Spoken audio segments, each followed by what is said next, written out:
What's up, everyone? Welcome back to an RRBG episode. I'm sitting here with Robin from Leprous in the House of Blues in Anaheim. Hello, guys. Feeling good. How are you?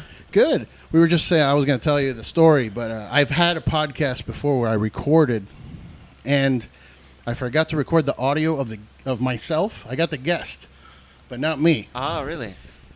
And it was a pretty big guest, so I sat at home and I re-recorded myself asking the questions and like pretending to laugh like a crazy person in my house.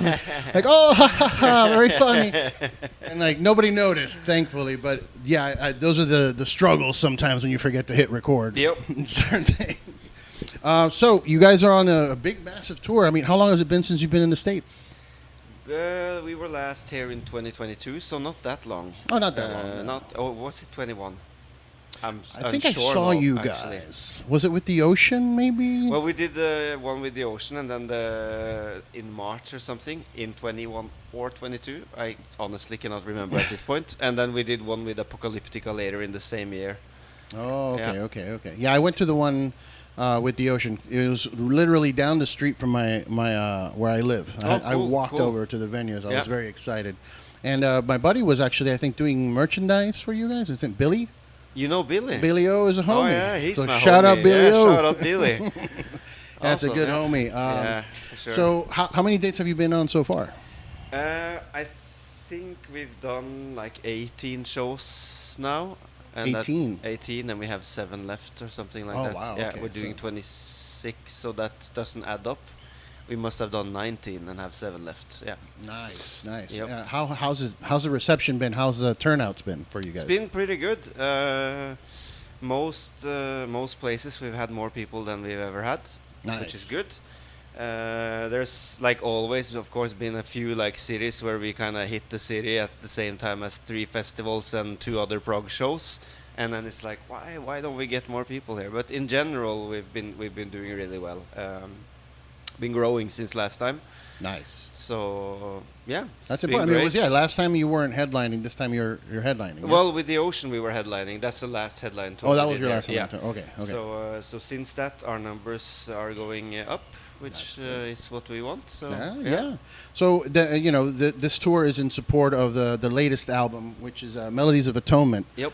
And I'm going to be honest with you guys. Like I've not been following the career the whole time. Mm-hmm. I'm a recent fan of Leprous. I love those. Yeah. That means that there are more people to reach. It's growing. It keeps growing, and obviously, like you said, it's growing all around. There's more people at the shows, but from what I've read online and some of the reactions, even from interviews with you guys yourselves, that it's been kind of polarizing for some of the older fans with the new sound. Yep.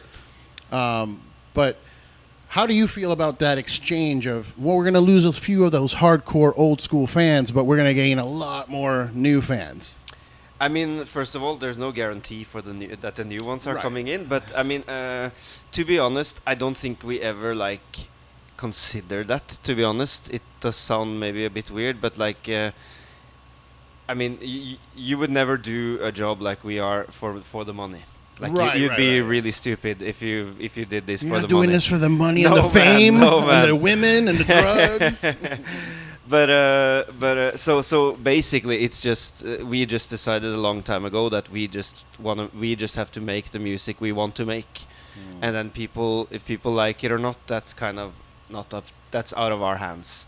So we never tried to cater to any of our fans. You're just doing your art. We're just doing our art, and then hoping that people are gonna like it. But I think it would feel disingenuous if we started being like, oh, we need to make something that keeps the old fans but brings in new ones. It's just we just make music, and then we cross our fingers at the end of it. And basically, hope for the reaction to be positive, which it has been. Yeah, it has been. And it's I'm a prime example. The reason I brought it up, I like being honest with the guests, because some interviewers, you're like, oh my God, I've been such a fan for so long. I'm not. First time I saw you guys live was that Ocean tour. Okay, yeah. And before that, a couple years before, someone has shown me The Price, which is, the video, and I was like, oh, that's great. But, I wasn't. I get so many bands thrown at me all the time. Yeah, that I can it's hard to imagine. like. All right, I'm going to listen to all of their albums and all of Yeah. But I've gone back, listened to some of the previous work, and I would have to say the new album to me is some of the best work you guys have Thank done. you.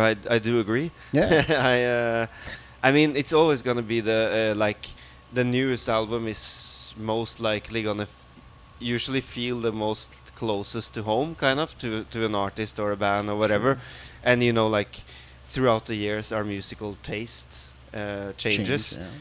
So always the most recent album is probably gonna be what is the closest to our tastes at the moment, and if you listen through our discography, you can clearly see that we kind of moved away from the whole very prog, like look at all the scales and time signatures. Like how many notes? Yeah. So it's been a long time since we've been into that kind of stuff, but I mean, I guess we're kind of coming from that, so it sneaks its way into the sound here and there, but not really anymore, I'd say. Yeah. I don't know why it's so polarizing, to be honest, because I've going back and listening through your catalog. It's always been pretty dynamic and diverse. And, it used to be more technical in terms of amounts of notes and time and signature changes. The newer stuff is a little more digestible or broken down, and there's less orchestral pieces as well. There's no orchestral pieces. At all. So I don't know. I feel that sometimes keeping it simple and just putting a little more soul, because that happens with prog musicians. Like I love prog music, but you end up, it becomes like a talent show. Let's see who can do it fastest, the most Very notes, much. and it kind of loses its soul. Like I've said it on the show before. Like I'm not I appreciate like a Dream Theater, great band. Everybody is insanely talented. Yeah. But I can't listen to it. Me neither. I mean, I grew up listening to those guys, but then, as we talked about, my tastes have changed. So what are you listening to now? Oh, good question. That's gonna sound like someone who does not know who he is, because there's so much different stuff. Okay. I'm really into this German electronica guy called Nils Fram. Okay. Amazing, like kind of airy electronic music. I love Sleep Token. I think what they're doing is really cool and really fresh, like something new in the genre, kinda. They get a lot of hate for some reason. Yeah, I think the hate comes from jealousy because they're selling out everywhere now. So yeah. Like I had a friend literally told me like I can't listen to them anymore. They're too popular. I'm like, come on. What does it matter? Do you hear that through your speakers? Yeah. Okay, sure. Yeah. No, I think what they're doing is brilliant. Also, I always come back to Rage Against the Machine. Nice. Especially nowadays, there's a lot of political turmoil. Yeah, sure. Yeah. What else? Well, there's a lot of like Norwegian Scandi pop music, like Susanne Sundfør, High as a Kite. We have a lot of great like female pop singers, or like kind of electronic pop, whatever, in Norway. Interesting. As far as prog, I can't really name a single band, I think, to be honest. I mean, could you consider Sleep Token prog a little bit? Like sometimes? I guess, yeah, like a genty pop. Yeah, they get a little prog, genty. They go, and in terms of progressiveness, they do change, like in one song, it could be very heavy, and then that's true. Like it's jazzy. True. Yeah. Yeah. No, I like the fact that they, well, to be fair, I think it's the top lines, the vocal melodies and stuff, that they actually like. It seems like they wrote their songs thinking that like, okay, we need to make a good melody on top of it, rather than starting with the instrumentals and then the vocals, just something that you slap on top because you need some guy to be in the front and try to get the audience going, kind of. Yeah, so I think they have great top lines, they have great songs, they have there was I know Einar's always had a very great voice, one of the most delicate, beautiful voices in metal. But they're in the new album, especially I think in like Atonement, the song. Yeah. There's like some really high notes that he hits that almost. I'm like, I've heard that, and like I've heard the dude from Sleep Token hit those notes, but not a lot of dudes are doing those notes. No. I don't. I've been playing in a band with him for 8 years, and I still don't know how he does it day in and day out. It's insane, honestly. You do backup vocals. sometimes, right? Yeah, but Not like in my comfort zone, which is this big of a range, you know. Yeah. do you guys trade like a vocal exercise, or is there anything that you can tell me that he does that, you know, to help you reach maybe like a higher register or something like that? I could try to look like a professional right now and come up with something, but honestly, no. I mean, he just says, "Sing with your belly and you'll be fine." That's what he says, and I never practice singing, to be honest. You don't do warm-ups I mean, before the show? I practice like learning how to play the part and sing the part at the same time. Yeah, that's hard. But at home, I live in an apartment or like a condo or whatever you call it. So I don't sing there. No. Because I know my neighbors. Yeah. It's gonna be weird next time I meet my neighbors. Yeah. Well, I do warm up a little bit sometimes before the show, but not really that much. I do warm up a lot with my hands, though. This I take very seriously, but yeah, it's very difficult. I've tried singing and playing at the same time, and my brain is just not. Like, I have to do it a million times so that it's just muscle memory. Yeah. That's Otherwise, that's the way to go. Yeah. Yeah. Otherwise, you're gonna be doing both of the things very badly. Yeah. And also, there's the aspect of you have a crowd in front of you. You might get distracted. You start like focusing too much on the crowd. You're like, oh yeah, I'm supposed to. Yep. Yeah, that happens. This is my part. Yeah. But yeah, I watched the video for Atonement, and very visually striking video. You know, a lot of. I said visual already, but a lot of visual aspects to it, like colors, and it seems very artistic. Is that something that you guys gave input into, or was that just, somebody had an idea for you guys? So we are a band that tries to kind of control everything that is happening around us, and we are very and every single point of our career we're very making sure that it's been done the way we want, except videos. Because we are I guess we realize that we are no visual geniuses, so let's just outsource that to someone who kind of knows it. So we have this company in Poland that we've been using, Grupa. Now I can't remember the name. Is it Grupa 42 maybe? Well, Grupa something. They're amazing. Yeah. Sorry for not remembering your company name, but I'll put it in the description of the video. Yeah, they just usually we say this is our budget, this is the song. They'll come up with a mood board. So send us some video clips of something similar, kind of. They'll send us some color schemes and whatnot. And more times than not, we'll just say, "Cool, that looks great." And then we show up. They pick us up at the airport, and they tell us what to do, basically. Gotcha. So it's probably the only thing in our career that we don't really have that much.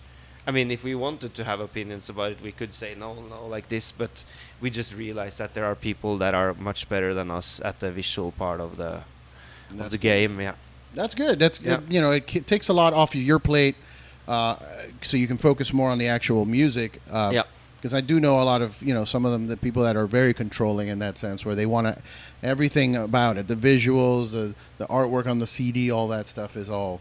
Yeah, the artwork we are a little bit more. A little more? Yeah. Okay. Because it kind of pairs together with the album, I think, in a bigger way than a single standout song or, a music video or something. The whole album cover and the booklet and all of that is kind of a part of the whole experience, I think. Yeah. So this, I guess we were holding this a little bit tighter or pulling the strings a little bit more. But for the videos, I mean, we definitely give some feedback for the cutting or whatever, more of this, more of that, less of that. But most of we cannot take any credit for that video. It's what I'm trying to say. Okay. Yeah.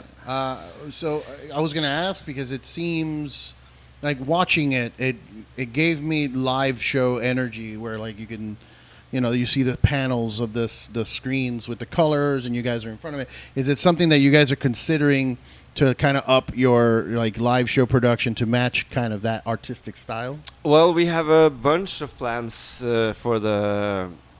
we have some shows in Europe in the winter, more one-off shows, where we are gonna up the production level a lot and stuff. Without saying what we're gonna do, at least we have big plans for the production in the future. Yeah, maybe. Fire, lots of fire. Why not? Yeah, why not? I've always enjoyed a good, high level production, but it's always nice to see like a band go from just playing shows to get to that point of like high value production and playing bigger shows, bigger arenas. Have you played in an arena before? Like, what's the biggest crowd you've performed in front of? At our own headline shows, that's probably like something about around 2000s. I think we had like 2,600 in Chile. Wow. So, but yeah, like our big shows in Europe are usually around 2K people. So not arenas, big clubs more. Festivals, like big festivals. We've done big festivals for sure.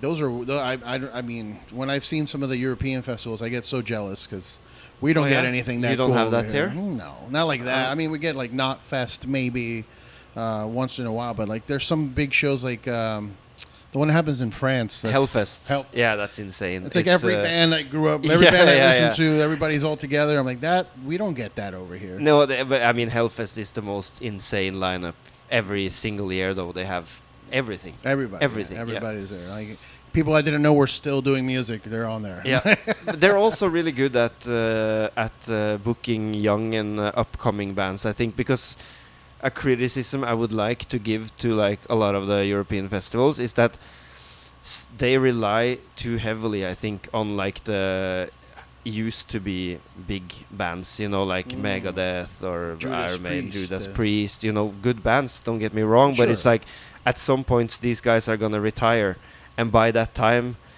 it would have been smart of the bookers to kind of build some other bands up there. I think Hellfest are doing a great job of that as well. They I'm saying all of this that I'm jealous, but I've gotten to a point now, I'm a little older where I can't even do festivals. It's such a full day of 9 a.m. load in and then go all the way till 11 o'clock at night, walking around the fairgrounds and hopping from stage to stage. And what they do out here is they put 300 bands in one day, and everybody's playing at the same time. So you're going to miss You have to ones, pick and choose. Pick and choose, You mentioned younger bands. So what are some of the younger, like newer bands that you're into that fall into your genre? Not like influence, because you mentioned your influences. Yeah. But like something that, which young proggy kind of jazzy bands are you feeling these days? Well, to be honest, I'm very not very up to date on our genre because it's not really my genre. But there are some bands for sure. Also, I'm not sure what goes under the category of young. Because I used to view myself as young, but I'm 35 now, so I don't know yet. You're an old man. In metal, that you're about 100 years old. Yeah. I'd say Fight the Fight. That's touring with us right now. Yeah. They have something really good going on. They're working super hard, and I really think that they can do something great. I guess they're not young anymore, but the Ocean, they're still like on the kind of underground level. But they deserve to be so much bigger, in my opinion. Yeah. Let's see what else in our genre. Well, we have a. I would honestly put Sleep Token in your genre, to be honest. Yeah, but they're not. They're huge. They're getting the recognition they deserve. So. I'd say, well, it's a band. They are not really that active anymore. But we used to tour with a band called Agent Fresco. Fantastic band. They are working on another album now. They've been saying this for years though, so I don't know where is it coming soon, guys. All right. But yeah, keep your eyes open for those guys. They're fantastic. Also maybe not that young anymore, I guess. I'm not up to date with the youngsters. Well, I mean, I guess like people that just put out their first album or something like that. That to me would be young. Temmic, maybe. It's a band from Norway. Friends of ours, some of them, or Norway, they're from everywhere. The drummer is from Norway. It's the old keyboard player of Haken, Diego. They're doing great stuff. They just released their debut album. So I'd say that's a band that I would keep my eyes open for. Okay. Also, Bard's other band, Rendezvous Point. I don't know if you've stumbled upon. You should check them out. Okay. Amazing. Yeah, they just released their second album, maybe. I should know this, but yeah, they just released an album, and you should check it out. I'll check it out for sure. For sure. Yeah. If you were to book your own like dream show, what are the bands that are on that show? So a show that I would be attending, or a show that I would performing. be performing. You, Leprous, and okay. Who else? The headliner would definitely be Sleep Token. I think. Okay. I think that'd be a great crossover for us. Their fans would like our music, and vice versa. I'd like to probably put something a bit more heavier in there. Maybe The Ocean, actually. The Ocean would be cool. Steven Wilson or Porcupine Tree. Yes. Yeah, probably Porcupine Tree. Porcupine Tree is a good fit. Maybe Opeth. Whew. Starting to be a long show. Show. Yeah. Let's stop there. Yeah, I mean, I'd love to do something with Sleep Token. I think that'd be so big. sick. Yeah. And I like you said, I think their fans would love you guys for sure. I think so too. Yeah. Speaking of Opeth, I don't know if you heard the new album yet. You see that he's back to screaming now. Yeah. Yep. That's nice. I thought it would be gone forever. I know there's a lot of fans that don't like the singing and no growls and more proggy as well, like more King Crimson vibe. I like it. Yeah. But I'm also very happy that he's back to me, Ghost Reveries was like the highlight Opeth. So I am not complaining about some screaming. Yeah. So okay, I know I've seen other interviews where they mention the music that you guys do, Atonement.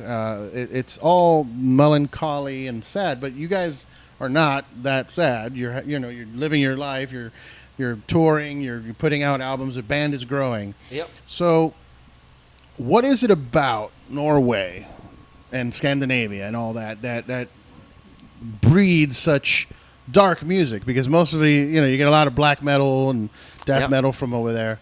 What is it? Is it just because it's cold, or is there something else? I don't really know. I'd say rather cold, probably the darkness. Because during winter you don't get much sun in Norway. Is it like? Because I think it's Alaska where it's 6 months out of the year. It's north of Norway they don't get sun at all. Thankfully I'm not in the north. I mean in the winter time. Oh, in the winter. Okay, I was like. So pure darkness? Yeah, that would make more sense. And in the summer they have the sun all night, like 24 hours a day. That's so weird. But that would be in the north. We're in the south of Norway, where you just get short days, basically. I don't know if it's anything about Norway specifically, but I would probably say that most people I know during the winter time get a bit melancholic. Yeah, it's like cold. It's cold. You're inside. You can't really do much. You don't see the sun much, especially if you're like me, who get up, like I'm a night owl, so I get up late and I go to bed late, and so it can be like 3 hours of sunlight and then it's dark again. It makes you a little bit melancholic. That's true. So maybe it's that. Yeah. Is Norway similar to Sweden, where the government actually helps bands with money and stuff like that? Yes, they do, but I have a lot to say about that, or like how they are using that money. Because for example, in France, if you do, I think it's like 40 shows a year or something that you invoice someone for, you get next year you get like a base salary from the state. Doesn't matter what kind of music you're playing, doesn't matter what kind of, they don't care what kind of art it is. If it's music or art and you played shows, you get money. In Norway it's more like, if you're an up and coming band, it's kind of difficult to get money. You'll get some, maybe you have to apply for these funds, but once you kind of make a name for yourself, then they're gonna start to give you like travel support or support for going in the studio, and it's not like huge amounts of money, but it's still, but the thing that is so ironic is that, so we're getting some money now when we like apply for like tour funds or like to go in the studio and something like that. And at this point in our career, that money is not like a huge impact to our budgets. But if we had this money like 10 years ago, it would make a world of difference, if you see what I mean. So I think that we're spending the money in places where we're not getting the most back for it, because I think what that money should be doing is to stimulate the culture in the country, you know, to make it possible for new bands to go on tour and to record an album and do all of these things, not to keep alive bands that are already established. That makes sense. So I it's good that there is somewhere you can apply for funds, and I'm not complaining, to be sure. I just think that the way France is doing it is more, it's probably going to stimulate growth more than what we do. But that makes sense, because once you're making money, you don't need the help anymore. You're making the money. Yeah, you figured it out. Yeah, yeah. The money should be to boost you, to get you up there. To okay, now you can. Now you're producing. Good. Yeah, for sure. Now we're going to give that money to someone else. For sure. Yeah. Yeah. That makes sense. Do you live out there in Norway? Sorry. Do you live in Norway? Yeah, we all live in Norway. You all live there? Yeah. So, I'm curious. I always ask anybody that lives outside of the States, how different is it now that you're touring around the States and you see a little bit? I don't know how much time you get to go to the cities and walk around. Not that much, but we've been here like 6 times, so I'm kind of getting an impression by now. Yeah. So how do you? There's a big problem here with tribalism. You know what I mean? Where you're either on Team Red or Team Blue, or you're here or you're there. Is that a big issue over there in Norway? Like, is there a lot of fighting? Like, oh, you're on the other team. Like, I don't like you. Like, is there anything like that? I guess there is everywhere in the world, to be honest. So probably not as much as here. Yeah. I feel like what's the word when something is? You used it for our album earlier. That our newest album is dynamic, diverse. It makes people. Polarizing. Polarizing, right, yeah. Right. So I do feel that America is a very polarized country, especially now lately. I don't know if you're talking about music or politics or everything. Yeah, everything. I feel even like food at this point. People Oh, you eat burgers? Yeah. No, not at the same level for sure. Probably, and I think. I don't know. One big difference is we don't have a two-party state. We have like multiple small parties, so there's kind of one for everyone. So politically, it's not the Democrats and the Republicans standing on each side of the line and screaming at each other. We have more people. Some people screaming from there. Some people screaming from there, from there, and from there. So it's not as polarized, I guess, politically, which also kind of bleeds into the rest of the society. Yeah, I think the political aspect does affect us and makes people want to join a team. Yeah. You know what I mean? Yeah. No, I'd say pretty different in that. Of course, you do have those kind of things, and you have the metal people who are like, "Oh, you're listening to pop. You're soft, right?" Wait, are you singing? Yeah. Yeah. What are you doing? So, but to a lesser extent than the US, for sure, I would say. Yeah. All right. Cool. Let me see what else I got for you here. Oh, what do you do outside of music? Like more personal for you. Like, do you enjoy comedy? Do you enjoy video games? That kind of thing. So I am a guy. I get tunnel vision. Okay. Yeah, I find a thing and then I get tunnel vision. So there has been multiple things, and the latest tunnel vision for me now, it was disc golf. Do you know this sport? Frisbee golf. Yeah. Okay. Yeah. So every time when I'm home, not touring, I like to do stuff that doesn't remind. I mean, I play guitar still, but it's nice to do things that are like very different part of the spectrum than touring. Yeah. So so like not going to a lot of shows, to be honest. I'd rather go out in nature, throw some frisbees, or I like poker a lot. Poker? Hold'em, yeah. Okay. It's a good game. You sound like an American. Disc golf and poker. I know. You should move to Texas. You'll be all right. I don't know. And in general, I don't know. I like hiking. We go to some shows. I like food, cooking. Oh. Just basically, like whenever I'm not on tour, I'm not really looking for a lot of stuff to be happening. I like kind of easy living, being at home, making dinner with my wife. That makes sense. Like just because usually, like when I get back home now, I have 3 weeks at home, and then we're going to Australia. Oof. So for those 3 weeks, I'm gonna try to like pretend like I'm not in the band, pretend like I'm not gonna go anywhere in 3 weeks, and just like do the very normal things back home. I love that. Just go have a beer with my friends, go play some disc golf, clean the kitchen, Yeah. maybe paint the bedroom. Yeah, you know, just like do normal stuff. Yeah. Yeah, that makes sense. And you get tired of doing the same thing, even if it's exciting. You still get tired of doing the same routine of, there's a crowd, and then there's the meet and greets, and the after, and in the press, and what we're doing here. Yeah. Like, you want to get home and just completely disconnect from all that. Like, Yeah. I understand that. Like, Yeah. I know people that work at Starbucks that can't drink coffee anymore. Yeah, and that's not to say that I'm not enjoying it while I'm doing it, because when I'm out on tour, I love it. Otherwise I wouldn't be doing it. It's Right. just that I couldn't do that for all year. So whenever I'm home, I try to kind of disconnect as much as I can. But yeah, I'm very thankful for all of this too. The press, the meet and greets, the shows, it's all a great part of my life. It's just nice to have some change sometimes. Yeah. Yeah, for sure. Let me see how much time we got. Oh, yeah, we got to get wrapped up. Okay, so last question would be, for you personally, Yeah. what is your Mount Rushmore of music that inspired you to be in a band? What are the 4 bands that, if they were to build a monument to these 4 bands that inspired you, what would they be? So this will probably be bands, very different bands that what I'm listening to now, because these are bands that inspired me to get into this. So I'd say probably at the top would be Metallica.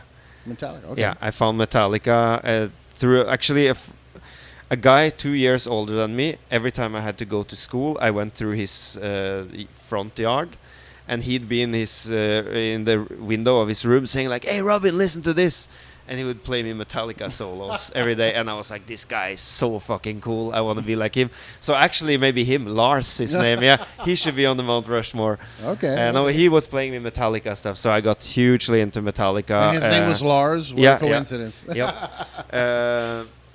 So yeah, Metallica probably. Was that like before you keep going? Was that like the first riffs you learned on the guitar were when someone sang? Which song was it? Like? I think it was Enter Sandman, and then it was one song that was way too difficult for me, and that was Jump in the Fire, which I played like shit. Like I never managed it properly, but I thought so at the time. Yeah. And then I guess I moved on to Children of Bodom. Alexi Laiho, the guitar player, has been a huge inspiration for me when I was like in my younger years. Yeah. Probably like because Metallica was like the band. I thought Kirk was cool and whatnot, but like when I found Children of Bodom, that's when I found my first guitar hero. So I'd say that Alexi Laiho was my first like proper real guitar hero. Okay. And then I would say.